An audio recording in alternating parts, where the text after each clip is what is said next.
बच्चों, आप सभी का स्वागत है हमारे YouTube चैनल पे जिसका नाम है सनक फॉर फिजिक्स।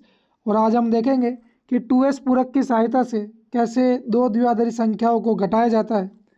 तो बच्चों, पहले मैं आपको इस प्रोसेस के स्टेप समझाता हूँ, फिर हम स्टेप्स को लिखेंगे और फिर हम एग्जाम्पल देखेंगे। तो मान लेते हैं हमारे पास दो द्विआधारी संख्या है a और b, और हम a माइनस बी ज्ञात करना चाहते हैं, अर्थात हम b को a में से घटाना चाहते हैं। ठीक है, तो स्टेप नंबर 1 क्या है? स्टेप नंबर 1 में आप पता करेंगे माइनस बी। अब माइनस बी पता करने का तरीका क्या है? तो संख्या b है जिसको आप घटाना चाहते हैं उसका 2s पूरक ज्ञात करें। इस b का 2s पूरक ही माइनस बी के बराबर है। तो माइनस बी जो है वो है b का 2s पूरक। अब बच्चों, b का 2s पूरक जो है, जो आपने स्टेप नंबर 1 में पता किया है, उसको दूसरी संख्या a के साथ जोड़ें। तो a प्लस माइनस बी करेंगे। और स्टेप नंबर 3 में आपको ये देखना है कि a प्लस माइनस बी का जो परिणाम आपके पास आया है उसका हासिल क्या है। ये जो परिणाम आपको मिलेगा, एक द्विआधारी संख्या मिलेगी, इसका हासिल क्या है। अगर स्टेप 2 के परिणाम का हासिल, स्टेप 2 के परिणाम का हासिल अगर बच्चों 1 है, अगर ये हासिल 1 है तो बच्चों स्टेप नंबर 2 में जो परिणाम आया है वही आपका फाइनल आंसर है। आपको कुछ नहीं करना। अगर ये हासिल 1 है तो स्टेप नंबर 2 का जो आंसर है वही आपका फाइनल आंसर है।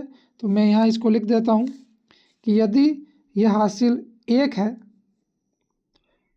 तो स्टेप 2 का परिणाम ही आपका फाइनल आंसर है।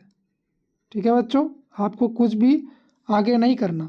परंतु अगर ये हासिल 0 है, अगर स्टेप 2 के परिणाम का हासिल 0 है, तो उस केस में आपको स्टेप 2 का जो परिणाम आया है उसका 2s पूरक लेना पड़ेगा। स्टेप 2 के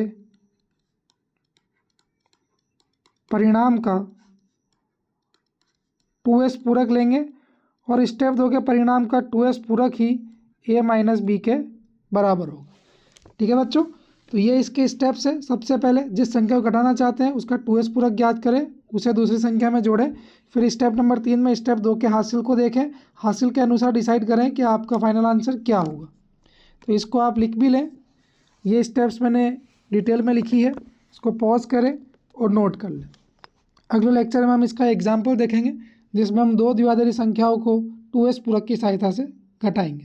पॉज कीजिए और नोट कर लीजिए। यहाँ पे थोड़ी सी गलती हो गई है।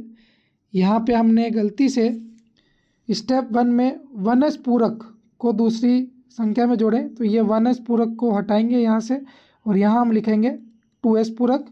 यहाँ भी 1s पूरक को काटेंगे और लिखेंगे यहाँ पे 2s पूरक। ठीक है बच्चों, तो ये आप करेक्शन कर लेना, बाकी सब सही है। इसको नोट कर लें ये करेक्शन करने के बाद। Thank you.